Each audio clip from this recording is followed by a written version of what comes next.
Hi guys, welcome back to another Move Me Yoga Food Life video.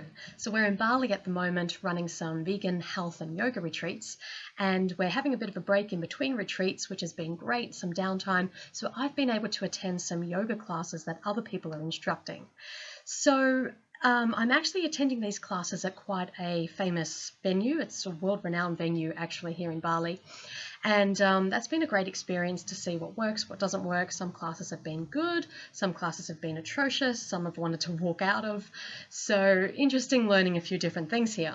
Anyhow, I went to a class this morning and I thought, whoa, this class deserves a video. So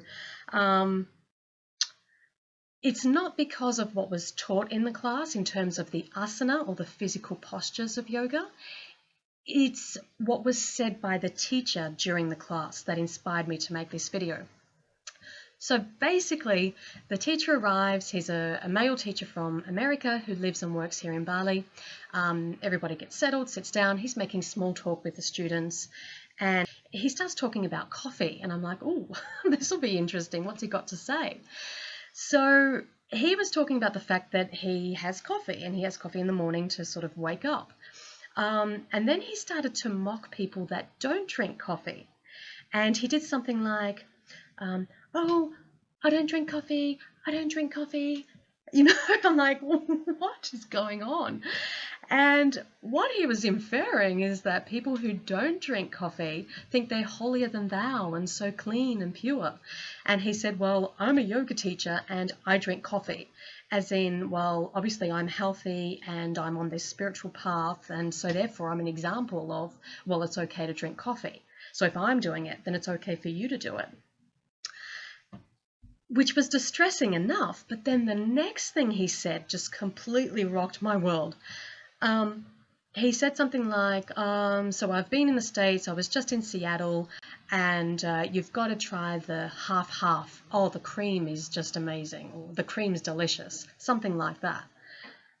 And I'm like, whoa, what did he just say? So I looked up what a half-half is, and it's when you use half milk, half cream in your coffee.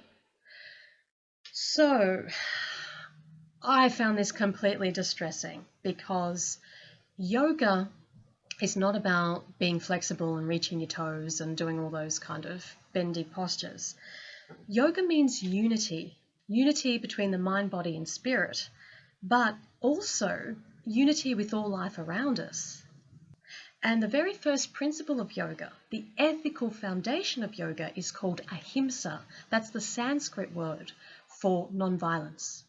So we've got a yoga teacher encouraging the use of dairy and a stimulant to his students.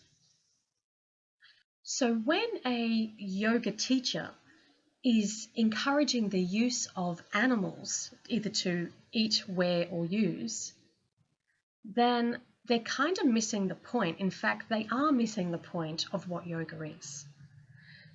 All those words that they say throughout a class of, you know, it's all about love and connection and joy and following your inner truth, and you know, they're doing the whole namaste. Namaste means the spirit in me recognizes the spirit in you. It's a recognition of life, of spirit in each other. But they're keeping that to just humans. See, they're being speciesist, and then they're ignoring the animals around us.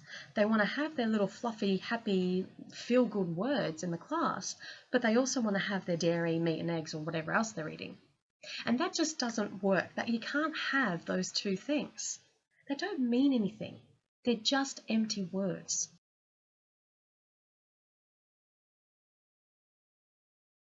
Our words have to follow through with our actions. And if teachers are still eating animal products or wearing animals or using them in any way, is that really yoga? Or are we just teaching people how to reach their toes and do, you know, twists and back bends and whatever? That's just stretching. That's not yoga. Yoga means union. Yoga means non-violence. Yoga means seeing, appreciating other life and letting it be. And I would go so far as to say that if you're not actually living a vegan life, are you actually a yoga teacher, or are you simply an asana instructor, Again, asana means the physical postures. Are you just instructing people to stretch? Just saying. So what's wrong with this? Well, when students come to a class, they look up to a teacher. They actually listen to a teacher, and they're very much influenced by what that teacher is saying. Unfortunately, a lot of students start to put their teacher up on some kind of pedestal, like, oh, they're all spiritual, they're on the path,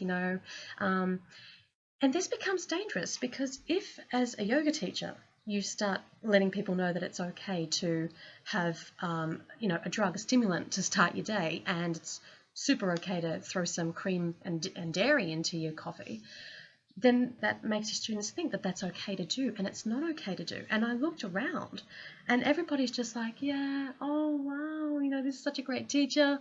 And they're just like puppets on a little string. He could say anything, and they're just like, uh-huh. I was the only one that was looking around with a look on my face saying, well, hold on, this is not okay. He's preaching violence.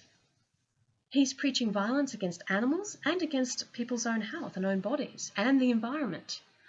So, I was really upset about this. And I'm going to say something on this channel that we've never said before, and we don't usually swear, but, I think it's time to just be really honest here. I'm going to say it's time to carve the What does that mean? That means eating more carbohydrates, bananas, starches like potatoes, grains like rice, getting enough carbohydrates into your body so that you have enough glucose going to your brain so that your brain can function properly, so that you can critically think. And then you look at your yoga teacher and you hear what they're saying, and if it doesn't make sense to you, not nodding and agreeing, you're actually saying, hold on, no, that's not right. That's not ahimsa, non-violence. That's not yoga. What you're preaching is not okay. The words you're saying throughout the class of open your heart, connect with the inner spirit, all beings deserve love, and all these fluffy, empty words mean nothing if your teacher is not following through with the actions of non-violence, of ahimsa, of living vegan. So I'm saying carve the so you can decipher between those people who are basically leading people down the wrong path and those people who are authentic in their yoga practice, authentic yoga teachers. Okay, and I'm not saying that Luca and I are like the best teachers in the world and, our classes are, just fabulous. What I'm saying is that we're authentic, that we follow through with what we say. We live what we say. When we teach something, we're actually living it in our thoughts, words, and actions every single day by not eating, wearing, or using animals. First principle of yoga, the ethical foundation. If you don't have that, namaste, I love you, reach your toes and open your heart, mean jack all. It's bullshit. It's telling people good things about their bad habits. It's letting people feel very comfortable in those bad habits. And the teacher this morning actually started to talk about moksha, which means liberation. So we're liberating ourselves from our mind, hoping to get to a place of enlightenment. All the meditation and all the yoga in the world is not going to liberate your mind if you're drinking caffeine and you're still consuming animal products. No liberation. Not for you, not for the animals. Again, they're empty words. So please start thinking critically. Don't be a little puppet in your class being led on the little teacher's string saying, yeah, that's so right. Oh, if you're doing it and you're a yoga teacher, then it must be okay. It's not okay. So carve up, wake up, get out of fluffy namaste land, and start actually practicing what yoga is, union and non-violence. It starts with the ethical foundation. It starts by living vegan, and everything from there opens up. Absolutely, yoga's wonderful. I mean, I do this for a living. I love it, and it's a very deep practice. But your mind and your body and your spirituality and all the rest of it is going nowhere if you're still eating, using, and wearing animals.